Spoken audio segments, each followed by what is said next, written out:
Hello everyone, welcome back to your channel. This is Tamanna and Navratri चल रहे हैं, सोचे माता दी। अब बात करते हैं। वैसे कुछ खास मन नहीं था ये वाली वीडियो बनाने का, मतलब ऐसा कि वीडियो बनाऊँ या वट एवर जो भी है, बट स्टिल दो रीजन है मेरे पास वीडियो बनाने का। फर्स्ट ऑफ ऑल तो देखो सीधी सी बात है, just because YouTube is only the way of like only source of earning in my home. And the second reason is, बता देती हूँ कि बहुत से कमेंट्स थे, इवन पर्सनली मेल्स थे ना, वो थोड़े ज़्यादा मतलब ऐसा था कि ओके मतलब मेल्स जो आ रहे थे। तो सबसे पहले तो बहुत से स्टूडेंट्स के सिलेक्टेड के मेल्स आए हैं, कमेंट्स आए हैं, all the best to you all for the future and many many congratulations to you all. अब बात करते हैं कि और क्या मतलब ऐसा था कि वीडियो बना रही हूँ मैं। सबसे पहले देखो, of course I am preparing for the SPHA mains and I am going for the SPHA mains, क्योंकि मेरे पास कोई और ऑप्शन नहीं है। और मतलब बहुत से मेरे साथ वाले स्टूडेंट्स थे, उनसे मैंने बात भी की, तो बहुत से लोगों ने क्विट कर दिया है बैंकिंग एग्जाम्स को, और क्योंकि उनके काफ़ी अच्छी लीड थी, स्टिल वो नहीं सिलेक्ट हो पाए just because of interview. Okay, मतलब ऐसा भी नहीं है कि उनकी पर्सनैलिटी नहीं है, उनको बोलने में नहीं पता, और जस्ट बिकॉज इंटरव्यू में मार्क्स कम मिले उनको, तो उसकी वजह से उनका सिलेक्शन नहीं हुआ। बहुत बुरा लग रहा था, ठीक है।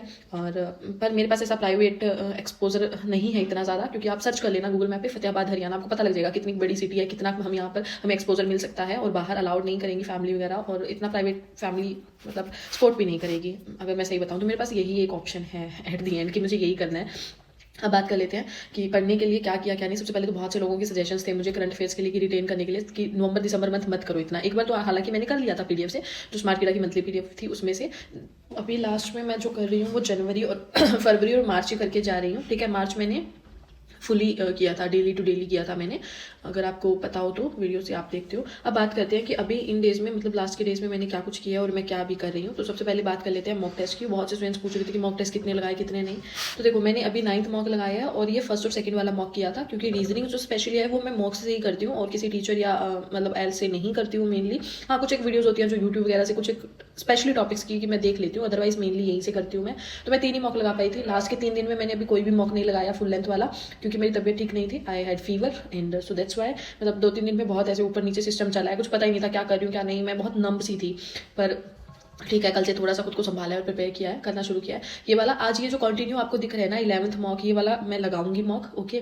और उसके अलावा इंग्लिश के लिए जो मैं कर रही हूँ वो सेक्शनल लगा रही हूँ स्मार्ट कीड़ा से ही। सेक्शनल की अगर बात करते हैं, क्लर्क मीन्स इंग्लिश में जाएंगे, उसमें मैंने लगाएंगे अभी फर्स्ट और सेकंड वाला मॉक लगाया, और एक लास्ट वाला 15th मॉक लगाया मैंने।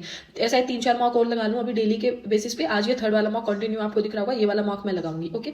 ये तो हो गई इंग्लिश के लिए। मैं क्या कर रही हूँ, रीजनिंग के लिए फुल लेंथ मॉक रीजनिंग से ही कर रही हूँ, ओके। और व्हाट इज दिस, पता नहीं अपने आप ही हो रहा होगा कुछ। सो उसके बाद में बात करते हैं, ये तो हो गया मॉक का जो स्पेशली मैं कर रही हूँ इंग्लिश के पर्पस के लिए और रीजनिंग के लिए। अब बात करते हैं करंट अफेयर की। मेन जो रीजन है, तो बहुत से मेरे पास ना बहुत स्टूडेंट्स के सजेशंस आए थे, थैंक यू टू ऑल जिन्होंने मतलब मुझे सबसे पहले तो टेलीग्राम में सजेशंस दिए थे।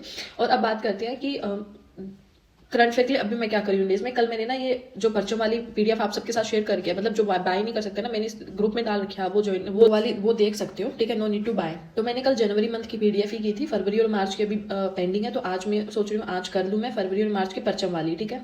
तो ये वाली तो 3 PDF कर रही हूँ मैं, जस्ट बिकॉज अभी बहुत से ऐसा था ना, मेरी टेंशन पावर 0 है। अब मुझे क्या है, 10 से 12 नंबर में मैं ले लूंगी, क्योंकि इंग्लिश में 18-20 नंबर बन रहे हैं मेरे मेंस में। वहाँ से 4-5 नंबर का भी अगर आ जाता है, तो जो सेक्शनल ले रही हूँ मैं उसी पर्पज से लगा रही हूँ कि एटलीस्ट मुझे 4-5 नंबर और एक्स्ट्रा मिल जाए वहाँ से, और 10-12 नंबर की मैं GA कर लूँ कैसे भी करके। तो जनवरी फरवरी और मार्च में से बहुत से स्टूडेंट्स का भी कहना है, इवन मेरा पर्सनल एक्सपीरियंस भी है कि यहाँ से आ जाएंगे मार्क्स। तो जनवरी फरवरी मार्च को अच्छे से कर रही हूँ मैं। तो जनवरी और फरवरी और मार्च की तो ये मंथ वीकली, ये जो बैंकिंग मैनेज की PDF है, ये तीनों कर लूंगी मैं बहुत अच्छे से। एक PDF हो गई है मेरी। उसके अलावा अब ऑफकोर्स मतलब वीडियोज से भी आपको मतलब रिवीजन करना मैंडेटरी है कहीं ना कहीं। तो मैंने ना RBI वाली जो आपको सारी डाउनलोड्स दिख रही होंगी, ये वाली वीडियोस मैंने की है, जिसमें RBI इन न्यूज़ जो रहा है नवंबर दिसंबर जनवरी फरवरी एंड मार्च। उसके अलावा SBI न्यूज़ में जो रहा है दिसंबर जनवरी फरवरी, ये वाला। और उसके अलावा जैसे इकोनॉमिक की न्यूज़ अलग है, एग्रीमेंट्स अलग है, मतलब स्पेशली मैं नेशनल इंटरनेशनल बैंकिंग और इकोनॉमी, और उसके अलावा ये स्कीम्स जो है और एग्रीमेंट्स है, मैं इन्हीं पे फोकस कर रही हूँ। बाकी ज़्यादा मैं नहीं पढ़ के जा रही हूँ, क्योंकि मुझे 10-12 नंबर ही टारगेट करने हैं, तो वही कर रही हूँ मैं। ये वाली वीडियोस आपको दिख रही होंगी। बाकी मोस्ट इंपोर्टेंट सर ना क्लासेस लेके आ रही हैं, उनकी 3 क्लासेस हो गई हैं सर की, वो वाली कर लूंगी। Most important current affair questions for the SBI JEE mains, तो वो वाली क्लासेस कर रही हूँ। अब उसके बाद में बात कर लेते हैं इसके अलावा क्या, मैथ्स सेक्शन रह गया, इंग्लिश हो गया, रीजनिंग हो गया, GA हो गया। मैथ्स सेक्शन की बात करती हूँ तो of course I am following Harshal sir. अगर आप मुझे देखते हो तो आपको पता भी होगा, मैं उनकी लाइव क्लासेस भी बहुत बार लेती हूँ। तो ये वाला सर ने क्लास ली थी, कल ली थी, क्वांट पेपर की most expected fully solve paper, ये वाला मैंने किया था, ओके। और उस सर ना साथ में AIQT भी ले रहे हैं, तो मतलब वो मैं नहीं लगा रही हूँ, हूँ सर, शायद वो मॉक है, लगा सकते हो आप, वो वाला मैंने नहीं लगाया, मैं बस क्लासेस ही कर रही हूँ, ठीक है, जिसमें क्लासेस इन द सेंस मैं क्लासेस देख नहीं रही हूँ, सर का सॉल्यूशन नहीं देख रही हूँ, जो सर के क्लासेस में क्वेश्चन होते हैं ना, तो सर के साथ सॉल्व करने की कोशिश करती हूँ कि ओके ऐसे करना है, ये वाले फटाफट कर लेती हूँ, वो वाले, ठीक है। और इससे पहले मैं IBPS क्लर्क, IBPS PO, अगर आप मेरे मार्क्स देखो उनमें, तो आप जाके मेंस वाले उसमें देख सकते हो, मैंने यही करके गई थी, इसी वे में किया था मैंने। उसके अलावा मैंने जैसे और जो आपको रेड लाइनिंग दिख जाएगी क्लास के नीचे, जो क्लासेस मैंने लगा रखी है, ये क्वांट क्रिटिकल वाली ये क्लास कर लिया, एक सर ने ली थी, वो मैंने नहीं किया, ओके। और उसके अलावा नीचे जाएंगे तो सर की क्लासेस ये वाली कंप्लीट अर्थमेटिक की जो 3.5 घंटे की क्लास है, ये वाली क्लास मैंने कर ली थी। उसके अलावा जो ये है one shot SBI clerk mains quant, ये वाला वन शॉट क्लास मैंने कर लिया था।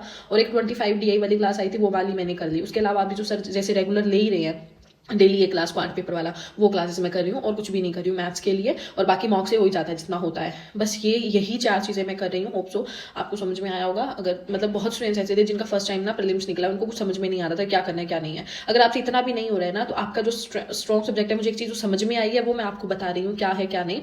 अगर आपका कोई स्ट्रॉन्ग सब्जेक्ट है, मतलब मेरे साथ मैंने बहुत से ऐसे बच्चे सिलेक्ट होते देखे हैं जिन्होंने इंग्लिश में ना बहुत अच्छा स्कोर कर रखा था, या फिर मैथ्स में बहुत अच्छा स्कोर कर रखा था, करंट अफेयर में वो मेरे बराबर ही थे, लेकिन still they got selected just because उन्होंने एक सब्जेक्ट अपना बहुत अच्छा कर लिया था। तो मैं बोल रही हूँ अगर आप इंग्लिश में बहुत अच्छे हो ना, तो इंग्लिश में थोड़ा सा अच्छा कर लो, और अच्छा कर लो 5-7 नंबर का, तो वो यहीं से कंपनसेट हो जाएगा GA वगैरह का, वैसे करो। तो इन 5-6 दिन में ना आप जिस सब्जेक्ट में अच्छे हो उसको और अच्छा कर लो, और जिसमें आप नॉर्मल मतलब 0 से हो ना, वो एवरेज सा कर लो, तो चांसेस हैं सिलेक्ट हो जाओगे। एंड बाकी तो भगवान भरोसे है, मेहनत ही हाथ में है। And this is all about the video. Hope so आपको समझ में आया होगा, जो फर्स्ट टाइम मीन्स देने जा रहे हैं कैसे थोड़ी सी चीज़ों को मैनेज करना है। और बाकी if you have any suggestion, जो सिलेक्ट हुए हैं या फिर जो मुझे देख रहे हैं, और if you have any better plan, तो आप बता सकते हो मुझे। मतलब मेनली तो मुझे ना बस GA सेक्शन का ही ऐसा है चांसेस, बाकी तो जैसे ऑफकोर्स जिस वे में मैं अपना बेस्ट कर सकती हूँ वो मुझे ही पता है, ठीक है। एंड मिलते हैं नेक्स्ट वीडियो में। Tata, take care, bye.